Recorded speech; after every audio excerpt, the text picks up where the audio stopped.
दुसरीकडे केंद्रीय मंत्री नितीन गडकरी यांच्या अध्यक्षतेखाली नवनिर्वाचित आमदारांची जी बैठक पार पडली त्या बैठकीनंतर भाजपच्या आमदारांनी काय म्हटलंय पाहूयात। आपल्यासोबत आहेत भाजपचे आमदार प्रमोद सावंत। काही वेळापूर्वीच भाजपच्या कार्यालयामध्ये सर्व आमदारांची बैठक झाली आणि बैठकीमध्ये एकमतानं निर्णय किंवा एक मागणी करण्याचा प्रस्ताव समोर आलाय की मनोहर पर्रीकरांना पुन्हा गोव्यात आणावं। आपल्यासोबत प्रमोद सावंत आहेत, त्यांच्याशी बातचीत करूयात। या बैठकीमध्ये जो निर्णय झाला त्याबद्दल जरा सांगा। या बैठकीमध्ये पहिला निर्णय झालेला आहे की आता जे महाराष्ट्रवादी गोमंतक पक्ष, गोवा फॉरवर्ड आणि इंडिपेंडंट जे आलेले आहेत, गोव्यामध्ये स्टेबिलिटी एस्टॅब्लिश करण्यासाठी आणि डेव्हलपमेंट जर करायची असेल तर भारतीय जनता पार्टीचं सरकार यायला पाहिजे आणि यासाठीच त्यांना आम्ही आव्हान करतोय की त्यांनी आपल्याला भारतीय जनता पार्टीसाठी सपोर्ट करावा। आता त्यांची जी डिमांड आहे की पर्रीकर गोव्यामध्ये परत यावेत, आम्ही आमच्या हायकमांडला ऑलरेडी कळवलेलं आहे।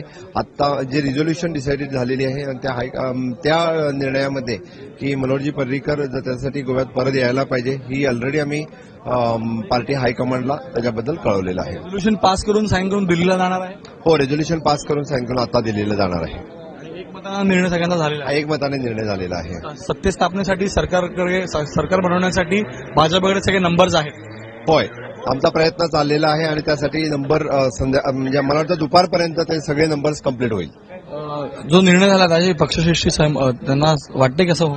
सगळ्यांनी एकमताने ठराव करून असं केंद्रीय नेतृत्वाला, राष्ट्रीय अध्यक्ष अमित शहा आणि नरेंद्र मोदींना, नितीन गडकरींना असं कळवलेलं आहे आता की गोव्याच्या स्थिर सरकारसाठी, विकासासाठी इथे माननीय पर्रीकरांना मुख्यमंत्री करावं, त्यांच्या नेतृत्वामध्ये सरकार स्थापन करावं, अशा भावना केंद्रीय नेतृत्वाला कळवल्या आहेत आणि केंद्रीय नेतृत्व याच्यात योग्य तो निर्णय घेईल। निश्चित निर्णय घेण्यात येईल, पण रेझोल्युशन पास झालेलं आहे आणि हे पूर्ण माहिती पक्षश्रेष्ठींना पोहोचवण्यात आली आणि यावर लवकरात लवकर निर्णय घेण्यात येईल आणि निर्णय घेऊन सरकार स्थापनेसाठी सर्व प्रयत्न भाजपकडनं करण्यात येतील। कॅमेरामॅन अनिल संगरेसह गणेश ठाकूर, एबीपी माझा, गोवा।